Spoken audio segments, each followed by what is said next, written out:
I am glad that Modern Warfare 2's campaign got the attention it deserves by releasing earlier than the full game, but the more I think about it, the more Call of Duty campaigns feel outdated and inconsistent when it comes to the quality. Don't get me wrong, Modern Warfare 2 did some things right, like the characters and the variety of gameplay in each mission. But on the other hand, Modern Warfare 2 is a downgrade compared to Modern Warfare 2019. Modern Warfare 2019 was a great way to set up the Modern Warfare universe, introducing entirely new characters and classic ones alongside with building the plot. It was clear that Infinity Ward had a clear vision on where they want the story to go. The gameplay didn't have as much variety as Modern Warfare 2, but it did make up for it with an interesting story. The ending of Modern Warfare 2019 set up such a perfect sequel, teasing Task Force 1 for 1 alongside having new characters like Farah, Alex, Hadir, Kyle, just for everything to be concluded in Warzone. A classic Infinity Ward move. Now, Modern Warfare 2's story isn't that bad, but it's not good either. After careful, scientific examination, Modern Warfare 2 just took Modern Warfare 2019's plot. In Modern Warfare 2019, you have a military guy and a terrorist as the villains. In Modern Warfare 2, you have a military guy and a terrorist as the villains.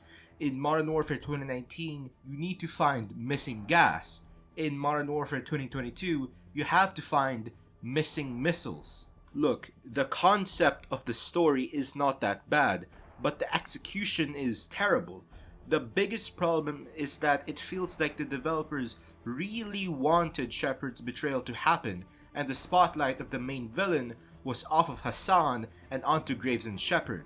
This makes Hassan a lot more irrelevant in the story, and makes the last mission feel a bit underwhelming, although the last mission of Modern Warfare 2 is way better than the last mission of Modern Warfare 2019. Call of Duty, or more specifically Infinity Ward, are held back by the outdated structure that the campaign has, mixed in with inconsistent storytelling.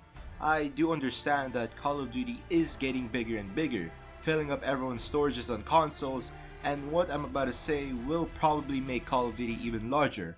But how about we forget the old school mission-to-mission structure? First-person shooters are so competitive these days that nobody wants to take a step back and relax for a bit. I look at other games like Uncharted, Last of Us, God of War, Spider-Man, third-person single-player story-based games with incredible storytelling, great characters, and amazing gameplay. Why can't other franchises that are as big, probably even bigger like Call of Duty, not be able to compete? Well, some would say that Call of Duty doesn't focus on single player, but I would say, why not? The campaign is as important as the multiplayer. It backs up the price tag of the game.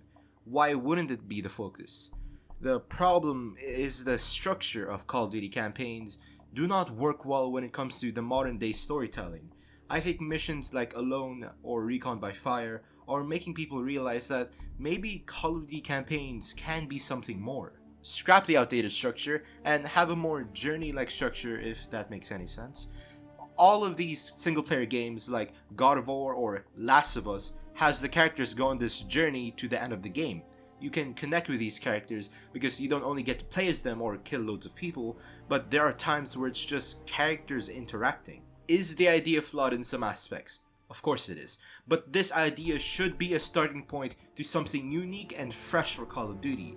The last Call of Duty that was ambitious and unique was Infinite Warfare. A game that came out 7 years ago, and a game that can arguably compete against modern Call of Duty campaigns. As someone who's been in this Call of Duty community for a while now, I am so sick and tired of how ignorant and incompetent the Call of Duty developers are with the quality of Call of Duty. But I also can't stop supporting Call of Duty because a very, very small part of me wants to believe that Call of Duty will get things right and will consistently get things right. To many, Call of Duty is an arcade FPS where people scream slurs at each other. They are not wrong. But to me, Call of Duty has a simple concept that can be twisted into something completely unique. Infinite Warfare's campaign was the game that really made me believe that Call of Duty can be something special.